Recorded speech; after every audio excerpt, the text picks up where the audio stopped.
Mesedez, argazkilariak erretiratu zaitezte, mesedez? Bai, argazkilariak mesedez erretiratu. Ederki prentsaurreko hau bi zatitan egingo dugu. Lehenengo zatia, 21 minutukoa, hemen izango dugu, gure esku Donostia saria, Dustin Hoffman, eta erantzun egingo ditu bere ibilbideari buruzko galderei. Eta gero Billy Connolly etorriko da filmeko antzezlea eta gehiago hitz egingo dute filmari buruz, baina dela prest dago zuen galderak entzuteko. Bada hemen galdera bat bigarren hilaran, mesedez?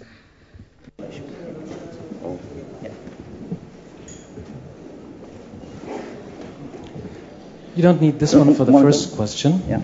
Ez duzu lehenengo galderarako itzulpenik behar, egunon.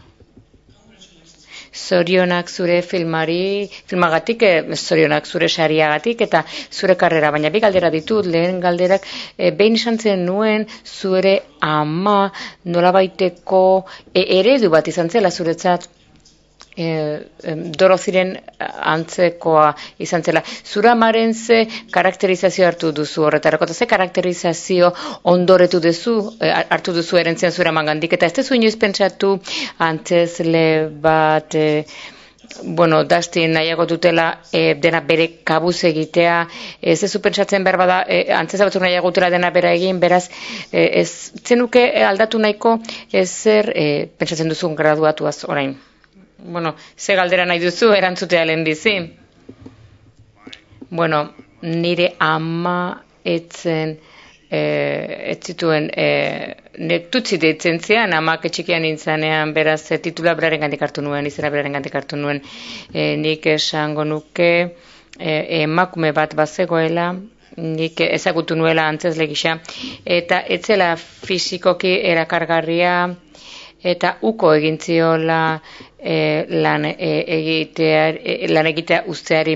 Eta nera ma, antzezlea zarenean beti pentsatzen duzu zure nolabait zure pertsonaiaren zat, nolabaiteko oinarri bat bilatu nahi duzu. Nire pertsonaia tutsi gixak, erakarrita zegoen bere pertsonaiarekiko, eta beraz ondorio zerbaki nuen, nik nolabaiteko negoziazio bat egingo nuen, Merirekin, emango nion nire ezkontza berari, beraz unesakona izan zen, behin etxera itzuli nintzen, eta nire emazteari esan nion. Nik nire burua ezagutu dudala festa batean, ez nuke nire buruarekin hitz egingo, pertsonaia bezala zen nintzen emakume erakargarria, eta nire ama, nire pertsonaia ona oinarritu nuen inguruko emakumetan, eta asko ikasi nuen pertsonaia horren gandik. Mikrofonoa, mesedez? Bai, atsegina handia da zuzentzea antzezpelan egiten duzunean, badaude antzezle batzuk badakite zer egiten dutenak, adibidez, musikariak eta opera bezlariak dira. Eta aurkitzen duzunean leku lasai bat oso espontaneoak dira, beraz, behar bada izan dudan esperientziarik onena izan da. Barkatu, nahikoa altzen? Bai, Hoffman jauna, bai.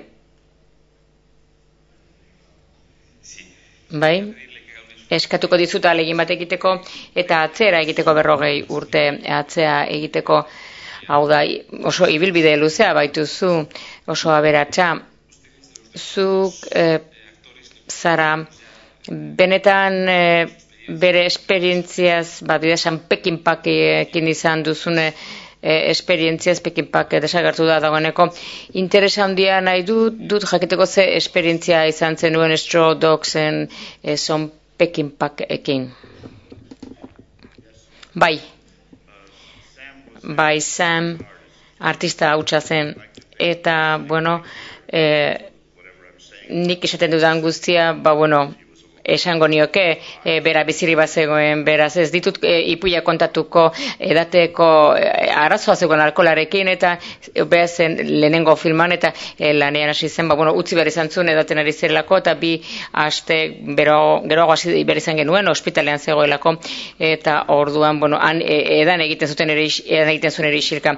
Baina aipatzen dut, Londresetikan Cornwallera guginoa zela, dagoeneko ja mozkorra zegoen, eta deitu egin zidan, eta berak idea batzuen buruan, ez dakit, uste dut zure emaztea bortxatzen dutenean, orduan harrapatu bartzaituzte erriflearekin, eta nik pentsatu nuen, konturatu nintzen, alkoholak etziola hieragozten artista izatea, beraz uste dut artista handia izan zela, eta esan genezake gainera San Peckinpahek, beraz segurenez izan zela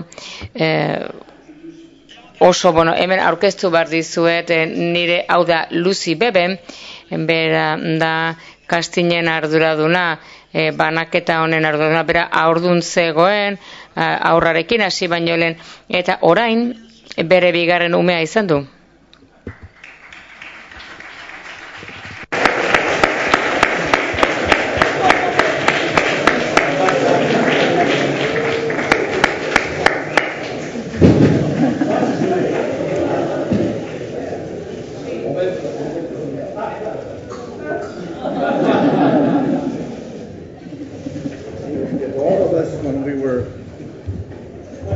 If all of us Guk haurtxoa ginenean aziko bagina eta gogoratuko banuke une hau esango genuke, ez ginela bat ere gustora egon, holako une batean nahiko une txartan zela, baina esan bizan zen, arte, violentziaretik arte forma bat egin zuen, inork ez zuen inoiz lehenago egin, eta violentzia arte bihurtu zuen, arte modu batean bihurtu zuen. Nahiko alda? Ondo erantzun aldizut? Mil esker denoi hemen egoteagatik, bide batez, eta filma ikusteagatik, eta etzen gauza bera izango Lucy gabe berak, herrialde osoan barrena joan zen, egiazko opera kantari erretiratuak bilatzen, eta musikari erretiratuen bila ibili zen. Jendean nahiko antzekoa da, filmean diren, oso antzekoak dira, oraindik egiten dute, egin ezakete, abestu dezakete, baina inork ez die deitzen, eta trompeta jotzaileak, 80 urte zituen, eta joiten du handik, baina inork ez dio deitzen, eskerrak ematen dizkiote Lucyri egindako lanagatik. Ongi etorri, eta zorionak zure karrera luze zoragarri horregatik, ongi etorri. Zorionak eta ongi etorri Donostiako zinemaldiari. Zure ibilbide paregabean ze tipokin identifikatzen zera eta zer roletan uste duzu zure nortasuna frogatzen dela edo agerian jartzen dela?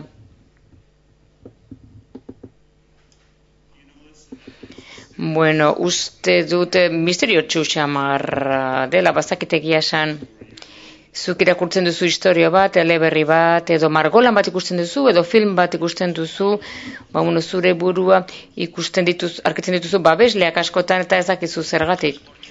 Zergatik erantzuten diozu horri guztiari, nik uste dut erantzuten dudala, pentsatzen dudanean egia dela, eta batzutan horrela da.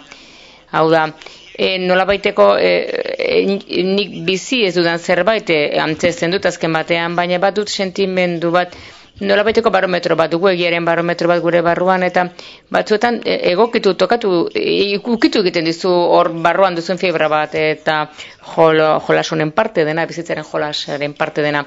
Beraz, uste dut, nik, horri erantzuten dio dela duela, aspaldi urte asko, nik ikasle nintzenean, ikasle garaitan, 20 urte besterik ez nituela, eta Europako film hauek ikusten genituena New Yorkelen aldiz, bazegon zuzendari bat Ingmar Bergman. Eta berak egin zuen film bat persona izena zuen, eta une jakin batean emakume bat zegoen minbizia ziltzen ari zena. Eta filmaren amaieran, eta bere adiskideak emakume oso handia, oso titi handiekin, berarekin sartu zen oean eta besarkatu egin zuen. Eta zegoen, filmaren parte handi bat ez nuen ulertu, baina une horretan bai ulertu nuen osorik, eta filmetik atera nintzen, eta nire adiskide esan nien. Benetan egia esan zeri buruzkoa zen filma, baina emozionalki badakit zerta zegoen, intelektualki ez nuen ulertu, baina uste dut hori dela hain zuzen, nik horri erantzuten dio dela film bat egitean, batzuetan badakizu zer erantzuten diozu, naiz eta ez duzun esperimentatu, bizi, badakizu horrela dela ikusten duzun bezala. Persona, film nahiko, film zoragarri bada. Ken dezaket txaketa?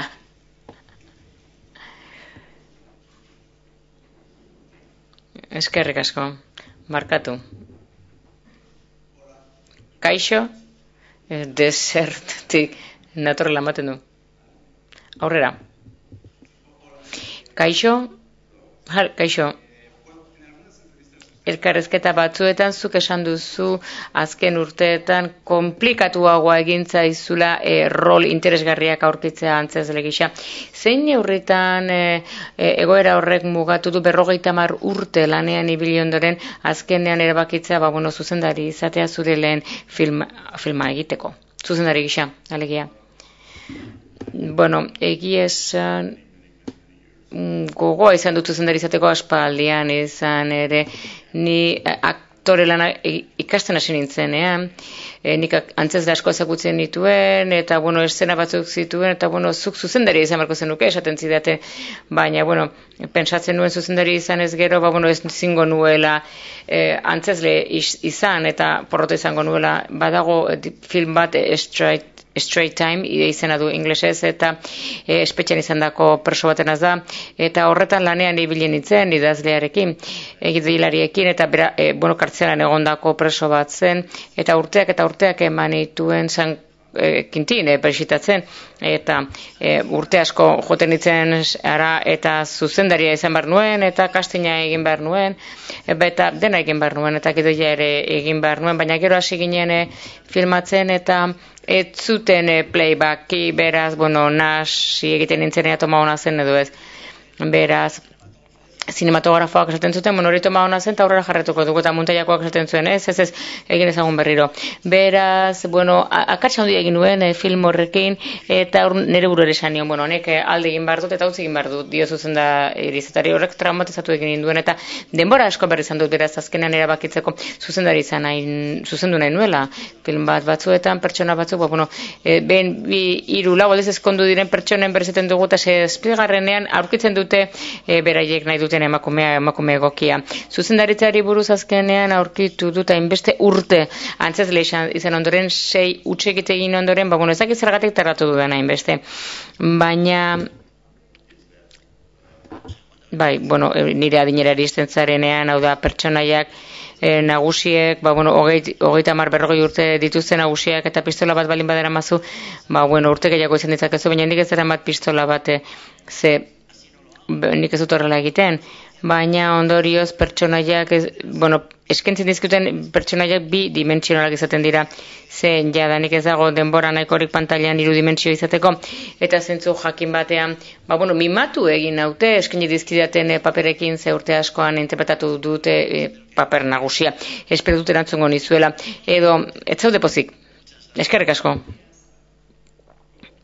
Kaixo, egunon bai. Mila esker, hemen egoteagatik, emozionatzen gaitu pila bat, eta, bide gurutze batean, bidean sari bat ematen zaizu, zure karrera osoagatik, Donostia saria, eta baita era hasi zara zuzendari lanean.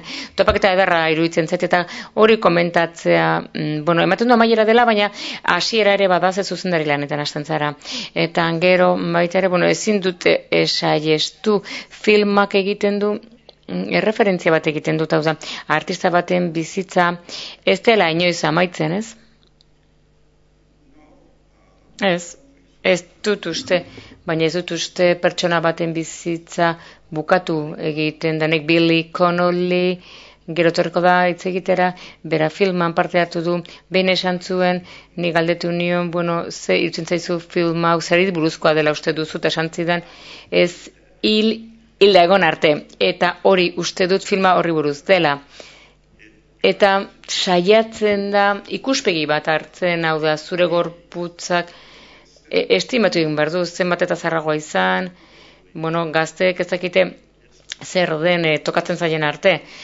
Atletak ez badirea, ere ze atletak, eta dantzariak, benetan sentitu dezakete ze mugak izaten dituzte bere gorputzean 30 urte dituztenean, ze porrot egin daude, edo min handiak hartu dituzte, baina badago aukera bat, espirituak zabaldu egiten da adinarekin, eta nik uste dut pertsonalki jainkorekin egiten duzun joko txiki bat, hau da, ez zaiten ziur izan, ez nauzu hain azkar gelituko, bueno, emaiazu zure ideiarik onena zenik jarraitu dute lanean ezaket ikusi duzuen, zuk ikusi duzuen gutxi, benetan harritu ninduen paraolimpiada ikusi duzue, besorik eta hankarik ez duten pertsonekin, niretzat hori gauza bera da, filma bezala da, hau da, ez nauzu geldituko, hau da, nik bizitzean jarretuko dut eta gustatzen zaidana da, nik hori nahi izan dut erakutsi nire filman.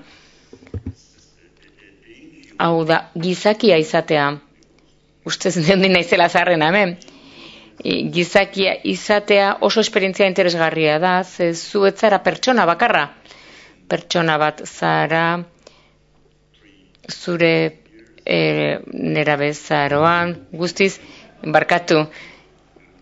pertsona desberdina zara, gero zure urrengo nerabezaroan eta zure gaztaroan, borrokan ari zira zure nortasun aurkitzeko eta bide bat aurkitzeko bidean, eta 30 urterekin hasten zara, edo depremituta zaude, edo animatuta zaude, hor zaude jarraitu nahian aurrera, eta gero, ezkontzak, ondo ezkondu zara, zure buruan ezagutzen duzu, beraz, pertsona desberdina da, pertsona batek pertsona desberdina ditu barruan, eta atzera begiratzen duzunen ematen du film bat egin duzula zure bizitzen.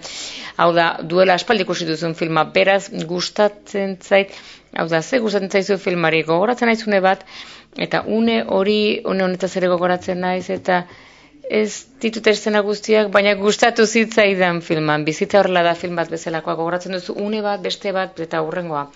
Beraz, zentzu batean, ez zu saiatzen zara ulertzen alik eta gehien zertan bizitza, zertaz den, zertan oinarritzen den, bizitza ditzen duen dugun hau. Eta uste dut, orain ikaragarria bizitzen ari gara, modu askotan, modu oso zailak hemen Donostian gaude, esate baterako, eta zinemaldian, zoragarri, dena oso ondo, baina kilometro batzutara Madrilen, greba gertatzen ari dira, eta 25 urtetik berako 40% lanik gabe daude, langabezian daude, eta hor badago nolabaiteko desbideratzea, eta benetan oso lune latzak dira, eta oso zaila da irribarre egitea, ez? Aurrera egitea, edo borroka egitea, edo sentitu hemendik ateratzeko modua izango dugula, eta uste dute filmak hori egiten duela, guk egin behar dugu, aurrera egin behar dugu. Hori da, barkatu ba.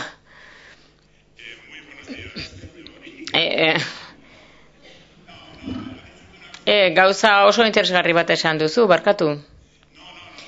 Ez gaituzu deprimitu, oso gauza interesgarria esan duzu. Hau da, filmako txetik beti gogoratzen duzu zerbait. Nik hemen film honetatik gogoratzen naiz berdea, lorategia, errespetua naturarekiko, baina galdetu nahi nizuke film hori, 80 pikon egintzen ditun film prestigitxori, Ronjo Barrenkukun, han extraterrestrek ematen zuten bizitza pixka bat, ez, eta gaitasun pixka bat nolabait gainditzeko. Film honetan, galdetzen dizut, ez dakit ez esango duzun, bizitza arteak ematen du hilezkortasunak, musika, grabatuta galditzen den musikak, galdera bada, ez dakit pixka bat, sortu egin zait filmek usiagatik asko gustatu zait, lorategi hori, filman agertzen den lorategi hori. Bueno, zu lorazaina zara, lorazaina altzara. Bueno, ikasten ari, naiz pixka bat, egia esan ez dakit zein izan den galdera, barkatu. Galdera da, ea film hori Kukun, Ron Howardena, hor hilezkortasuna ziren, extraterrestreak hemen artea izan daiteke hilezkortasuna, ez? Musika antzezela gainditzen duena, hau da, beste elementu batzuk, filma ikusita gogora ekartzen da, bai, eta lorazaina naiz, bai. Eta zein da zure janaria, loreak edo barazkia, egiten duzu hobekien lorategian. Bai, Bueno, guk garai batekoak gara, aldi baterako gara, behin-behinekoak. Nik Arthur Millerrekin egin nuen antzerki bat, oen dela The Death of a Salesman, saltzaile baten eriotza. Eta lanare eginenean, berak esaten zian, bizitza dela izotzezko pastela gisa. Denak nahi dugu immortalak izan, hilezkorra izan. Baina hil ondoren guk gogoratu egiten gaituzte, beraz, hilezkortasuna ez da batere arrakasta txua, ze, bueno, nik nire seme-alabek hitz egin dezaket, antzezle oso honei buruz hitz egin dezaket, eta beraiek ez dakite zertaz ari naizen, edo aipatu ditzaket, komediante oso onak, Amerikarrak, 50, Jackie Gleason, Sex Caesar, Beck Sculton, George Burns, eta niri, begiratzen haute horrela, beraiek ezakate arrastorik zen diren pertsona horiek, hori dana desagertu eginda, hori ez da gelditzen, baina badago behar bat, immortalitatearekeko behar bat, nahi duzu beste gogoratzea, edo maite zaituzene gogoratzea, edo gu maite izan gaituzene gogoratzea, zinikoek esaten dute bakarrik hemen daudela, ugaltzeko bakarrik, eta bai hori egia da, espezie guztiak hortzarako gaude, eta ugaldu ondoren, ez dukago garrantzirik. Eta uste dut, Arthur Millerrek esan zuen, behar bat dagoela immortalizateko. Eta hori jakin beharko genuke, irudia gustatzen zaite gogoratzea. Guk nolabait gure izena sinatu dugu izotzezko pastel batean bezala, ez? Eta hori, zoragarria da, ez? Beste modu batean guk egiten dugu alduguna, baina gero azkenan desagertu egiten da, urtu egiten da, beraz, argazkiak ikusten dituzunan, zoragarria da, ez? Duela 2000 urte egin den artea 4.000 ene Jainko Arrenen nola zekien artista horrek animalia hori egiten, eta hain modu zehatzean, hain modu honean, hau da, artea ezingo da inoiz gutxietzi gelditu egingo da, baina, zehazki gu, artea den gauza guztietan dago, aukera bat ematen du maitasuna emateko, eta hazkundea elikatzeko hori da artea, eta niri, iruditzen zait horretarako gaudela, eta ez bakarrik ugaltzeko, besterik gabe emateko gaude hemen, emateko eta elikatzeko. Bai, ez utzi lorazain izateari, eta segi lorazaintzan. Orain Billy Connolly gonbidatuko dugu, gurekin egoteko, eta prentsaurrekoarekin jarraituko dugu, noski. Orain Billy Connolly sartuko da prentsaurrekora.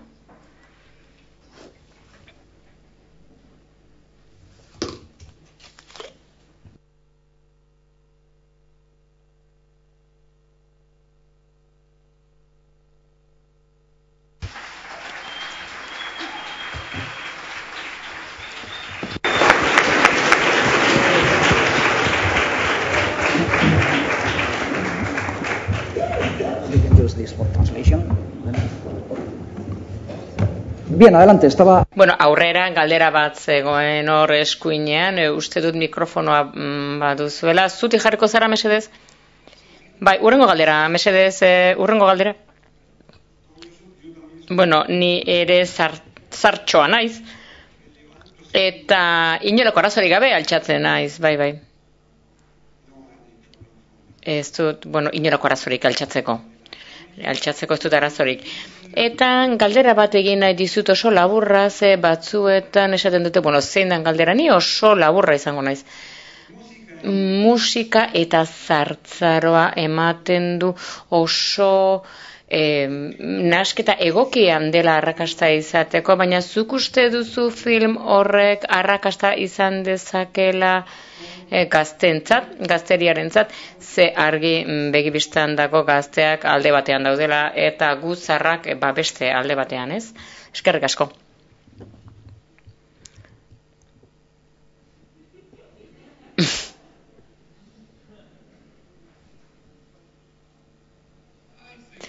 Nik uste dut arrakasta izateko aukera osoak dituela filmak, ona da eta divertigarria da eta berdin du gaztea edo zarra otezan, horrek berdin du. Bai.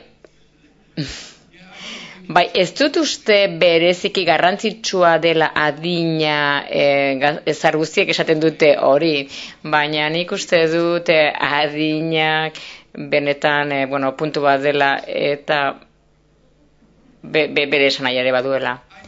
Baina ez dakit zergatik musika, jende zarrak egindako musika edo erromantzea, zergatikan ezin duten gazteek hortaz gozatu. Hau da, eta edo kontrakoa ere bai, ez? Oso aspergarri hutsa naiz. Uste dut oso film egokia dela eta oso ondo dagoela. Eta, nire sariaren zain nago. Saria noiz jasoko dudan? Ez dakit nola jarri hau belarrean.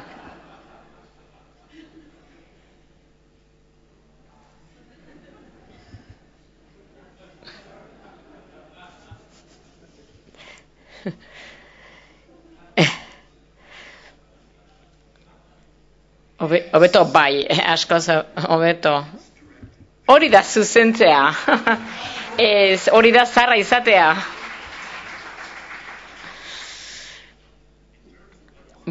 Esan duzuna musikari buruz, asmoa edo helburua da denok badakigu gazteak, the new kids in the block adibidez, ematen du zuri gustatzen zaizuna etzaila gustatuko, baina beraiek nolabait aurrera egiteko, beraiek esan behar dute zurea, modaz pasata dagoela, beraiek aukitu behar dute dimensio berri bat, ez, gazteek eta orduan filmean, Beatlesei buruz hitz egiten dute, ez daude hemen gelditzeko, eta rap etorri zanean ere bai nire semelabe esanien, hori txorakari badela, baina borrok 40 urte daramatza beraz rapak, beraz behar hori dago, ez, bide aurkitzeko, eta, kantitate batekin dezakezu, eta gero atzera zoaz berriro, ze orduan beste hasierara itzultzen da dana, eta berriro sortzen dira gauza berriak. Hemen interesgarria da, zuk bileri galdetu diozunean musikari buruz, musika klasikoa, zer 200-300 urte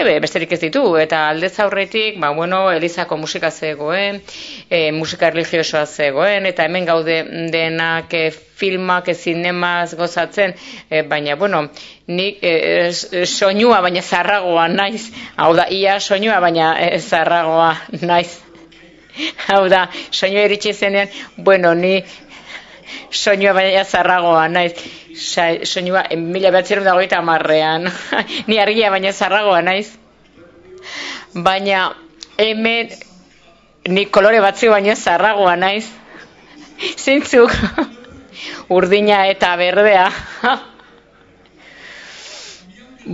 nik horia baino gazteagoa naiz, izugarri gustatzen zait Billy. I don't think I've never said anything so stupid. Hain tontakeria handirik esan ere bizitza. We all think we're modern because uste dugu modernoak garela, ze denak gure momentuan bizi gara eta planeta honetan, eta uste dugu gu gera una modernoak, baina mundu guztiak pentsatu du hori historian, berak gu gara orain modernoak, baina hemendikan 100 urtera, jendeak esango duen,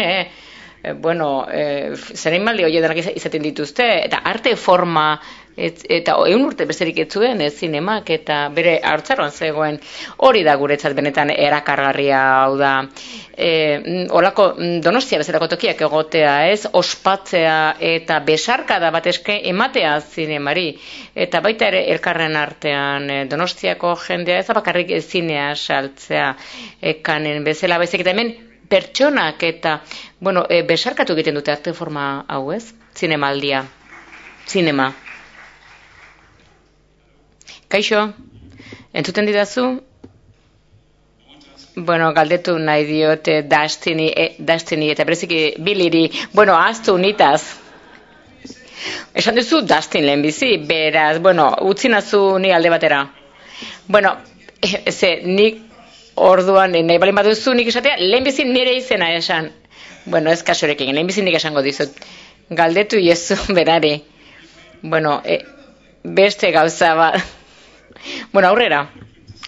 Bueno, film ingeles bat egin duzu BBC-k babestu zaitu eta nola zerk erakarri zaitu, nola iritsi zinen film hori egitera, eta bigarrenez ere, Meet My Cowboyra joatean nezatzera, eta New Yorkeko film bat, nahi dut pixkatitze egitea, lotura pixka bat egiten dut, eta baita ere oso importante, zein garrantzi izan duen Midnight Cowboyk zure bizitzen. Erantzuna dituzu, zuk erantzunen bizi. Midnight Cowboy filma, inork ez ditu gauzak ondo gogoratzen, baina hasieran,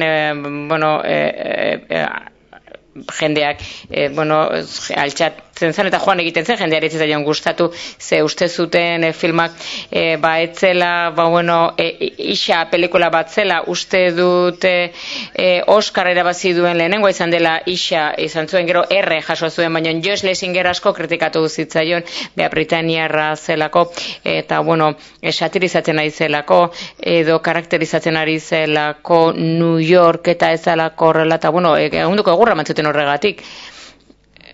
Eta berak ikusten zuena, grabatzen zuen, New Yorker ikusten zuen jendea kalean lotan, espaloietan lotan, Tiffany's kanpoan, eta jendea nola pasatzen zen ingurutik, eta berak filman jarri zuen. Eta, jendeak zaten zuen horitzela gertatzen.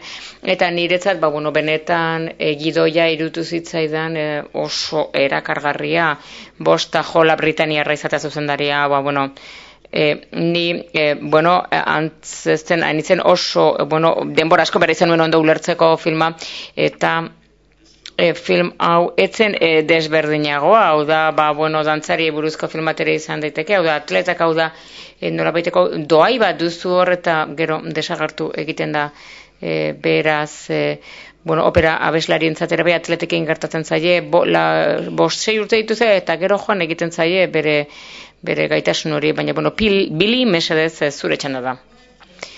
Iruditu zitzait, Dustin oso ondo txertatu zela ingeles egoera horretan, berezi horretan, ez arteak lotu egiten zituen pertsona guztiak, eta egunero, ikusten nuen, nola jokatzen zuen ze erregina pixka bat aratago bizi da, gu rodatzen genuen pixka bat aratago bizi da, eta etxean dagoenean, berbideratu egiten dituzte hegazkinak, ez molestatzeko, eta gu rodatzen ginen tokitik gainetik pasatzen ziren hegazkinak, eta ezketan ari ginen, eta batean oso elkarrezketa lasaia, eta hegazkin pasatzen zen, eta Dustinek esaten zuen, ze letxe gertatzen da hemen, ze arraio gertatzen da hemen, 20 segundutik behin. Beraz, Britaniarrak oso ondo ulertu zituen, nik film bat egin nuen John DeBornekin, zinematografa, eta filma egin zuenarekin batera, eta bera nik Last Chance Harvey egin nuen film batekin berak ere parte hartu zuen, eta lagunak bihurtu ginen duela 3 urte, eta esan nion, Londresetik banindoala filma egitera, esan nion, zorion, urte berrion, gidoia, bali maduzu erakutsiko zuen, nahi duzuzu izan parte hartu, eta telefonoa eskizuen, eta 5 minutu geroago, bapatean, serendipity, bapatean gertatzen den, azarea da hori ez, geroago, efenola duaiek deitu zion telefonoz, eta bera delako ekoizlea, eta Education Johnek ere egin zuen film bat, eta esan zuen, gidei bat zuela, eta jakin nahi zuen iritzia, eta proposamenik zuen zuzendariari daukenez, eta berak esan zion. Berarekin hitz egin berrizuna, irakurri gidoia, eta nik erantzun nuen, gidoia irakurri nuenean, lehen zirriborroa, baina, tokatu zitzaidan, egokitu zitzaidan, barrua ikutu ninduen, eta nire emaztea ondoan zegoen, itzultzen ari nintzen Los Angelesen, eta negarrez hasi nintzen, da, zergatik hasi zera negarrez, gidoia irakurri berrizulako, zerbait dago gidoia honetan berezia. Eta Jonek, fenola duaiekin hitz egin zuen, hemen dago lehenengo hilaran, fenola zer moduz? Eta fenolak erantzun zuen, nik esan nuenean, erantzun izuzen du nahi nuela, utzi dezu pixka bat pentsatze, ea nahi duen egitea du ez, baina, txiripa hutsa izan zen guztia egia esan. Eta Billy, opari bat izan da, benetan Jainkoaren opari bat izan da. Billyk zerbait egin du film honetan. Gustatu bat zaizu, beti uste dut, nire filmak gorrotatzen duen jendearek nintz egiten dutela, baina, baina gustatu zaizu denentzat filma esan nahi dute antzezle bakoitzak dimensio berriak ekarri zizkion, beren errolean ez zeuden dimensioak nolabaiteko, gidoia nolabaiteko zirriborro da beti, eta Billyk ekarri zuen, bere kezka hori, bere babesa ekarri zuen eta bere maitasuna Sissygandik, Sissy Pauline Collinsen. Parte hori etzegon gidoia, baina hori berak erantzi zuen, pertsonaia honekiko duen babes gogo hori, eta gero horrek berak egin zuen askoz ere boteretxeagoa zen, eta bere laguna izan zen, eta babestu egiten zuen Sissy. Zure erantzuna, zergatik ez duzu lehenago egin, zergatik zuzendu duzu orain, ez zeunden prest, edo zerbait falta zitzaizun, zu batzutan prest zaude, gauza, ezakit zu prest zauden edo ez gauza bat egiteko, ezakit nola esaten duzuen espainolez, baina zure deabruak, dituzu barruan eta geldieraz egiten zaizu, askotan geldieraz egiten dizut, ez dizute usten egiten egin nahi duzuna, eta gero konturatzen zea zergatik ez duzu aspaldi egin, beraz, egia esan ez dut oso ondo ulertzen zer den, baina, pozik nago azkenean, nik beste deabru batzuk ditut hor, eta bat galdu dut behintzat film hau egiten. Kaixo, egun non, ikusten da oso rollo duzuela bien artean, eta, hemen gaude barrez, gu ez gara lagunak. Ez nahi, nuke era filmaketan errodajean, dena oso ondo joan zen, ze sensazio eman di, dena oso jaigiroan egitzen dutela. Eta gero, Dustin Hoffmani galdetu nahi diot atzera begira, nola ikusten duzu, nola evoluzionatu duzu zure karreran? Billyri utziko diot, nik, zuzendari gisa saiatu nintzen egiten, ia 50 urtean ikasi dudana, uste dut akats, etengabe egiten diren akats horiek zuzendarek egiten dituzena, hau da, antzezle bat, platoan dagonean, antzezleak beti arrazoi du, eta ezin badu esena funtzionarazi, orduan ez da esenaren, ez da antzezlearen kulpa baizik eta esena berregikitu egin behar da. Eta askotan zuzendariak behartu egiten du antzezlea bira egiteko eta beste gauza bat egiteko. Eta antzezlea ona baldin bada eta bere egi organiko hori baldin badu, benetako egi hori horren jabe baldin bada, eszena nola baite aldatu egin behar da, antzezlea gustora egon dadin. Eta, nik zer nahi nuen egin, antzezle bakoitzak sentitzea gustora zeudela, eta gustora sentitzen zirela zen, askotan sentitu izanez, lan ona egin dudala, ahaleginik gabe egin dudala, baina ahalegin asko behar duzunean gauza bat egiteko, orduan, hori egiten saiatzen naiz eta, Billy, zuk aurrera esan zazu zerbait. Niri gustatzen zait antzezleek ni zuzentzea, ze beraiek badakite zer sentitzen den horre zintzilik zaudenean, pixka bat kolokan zaudenean, gauza batek funtzionatzen ez duenean oso ondo, eta zuzendariak kontratu daitek eta geldierazi dezake, baina idazle zuzendari batek, kasu askotan nahi izaten du fede asko jarri nahi du bere puntuazioan eta bere koma, bakoitzak onbardu bere tokian, eta gauzak esan dira berak nahi duen bezala, eta ez duzu pertsonalki zabaltzeko, hau da, romantze bat dago antzezleen artean, gu lauak kuarteta, abesteko ikasgai bat egiten dugu, joan bar izan genuen irakasle baten gana, eta Dustin etorri zen, eta, kuarteto, Rigoletoren kuartetoa, eta, negar egin nuen, eta uste nuen, inoiz ikusi dudan gauzarik ederrena egin genuela.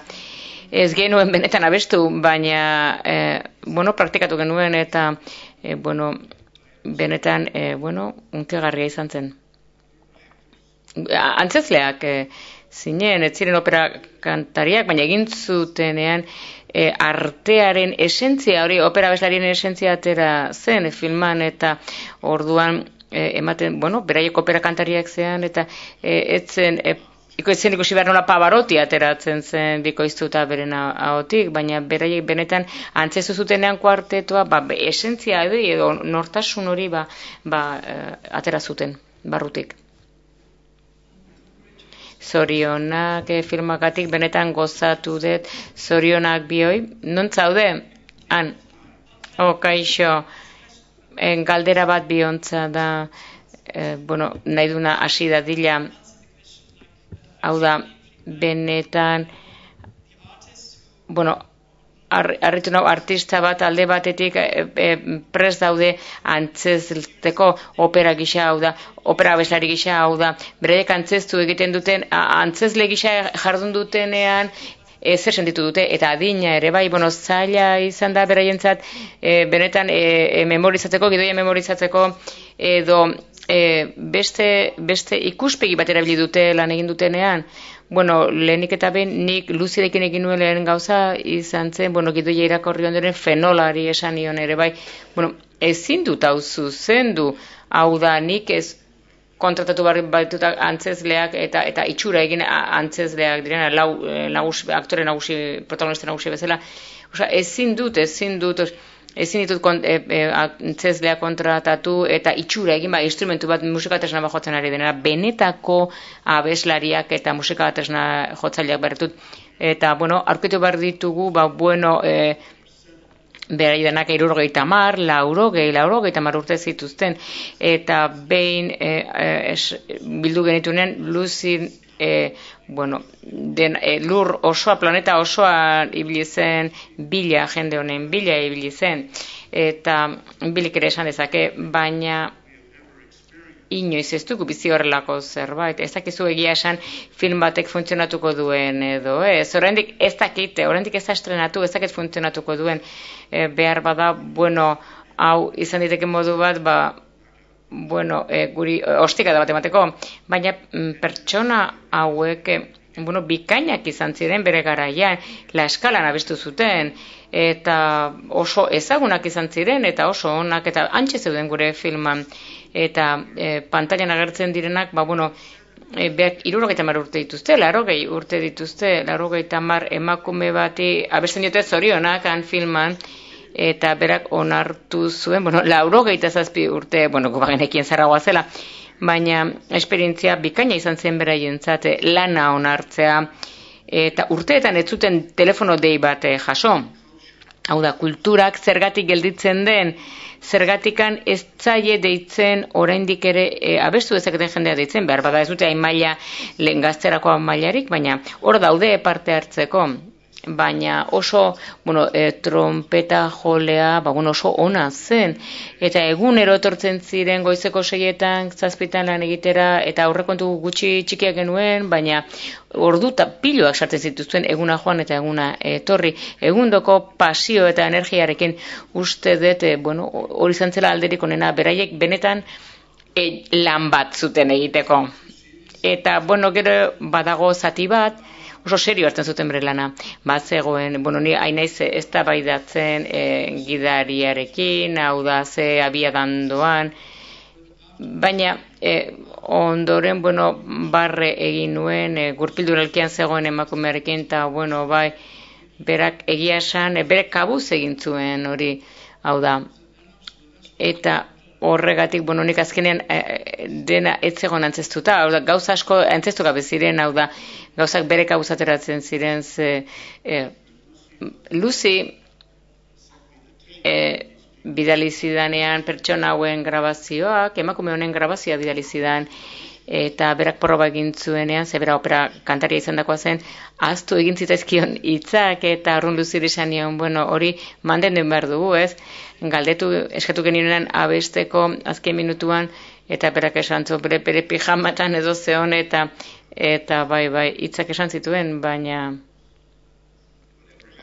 gertatzen dela film batean, prozesuaz gozatu egiten duzu, eta uste dut emakumek hori aurretik dutela, ez? beraiek badaketela prozesua zein den eta askoz ere guk emaitzarekin gaudek kezkatuta, baina emakumeak prozesua egiteko prozesua, bueno, hori opari hori jaso genuen filma honetatik, baldu zentzurik. Bueno, agenda kontuak direla da, zoritxarrez, uzi egin behar dugu, eskerrik asko.